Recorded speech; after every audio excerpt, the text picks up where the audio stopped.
வணக்கம்.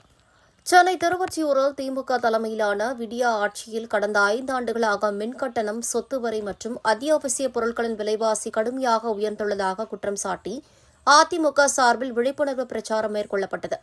அதிமுக பொதுச் செயலாளர் எடப்பாடி பழனிசாமி அவர்களின் அறிவுறுத்தலின் பேரில் திருவொற்றியூர் தொகுதிக்குட்பட்ட தேரடி சன்னதி தெரு, காலடிப்பேட்டை மார்க்கெட், திருவொற்றியூர் மார்க்கெட், பாரதியார் நகர், பிம்கோ நகர், பர்மா நகர் உள்ளிட்ட மக்கள் பெருமளவில் கூடும் பகுதிகளில் இந்த பிரச்சாரம் நடைபெற்றது.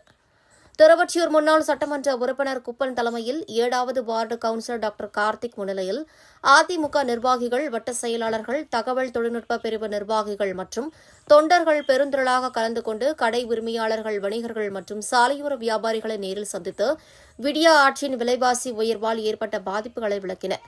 இதன் ஒரு பகுதியாக திமுக ஆட்சியில் பொதுமக்களுக்கு ஏற்பட்ட பொருளாதார இழப்புகளை கணக்கிடும் வகையில் அதிமுக தகவல் தொழில்நுட்ப பிரிவு உருவாக்கிய சிறப்பு செயலி அறிமுகப்படுத்தப்பட்டது.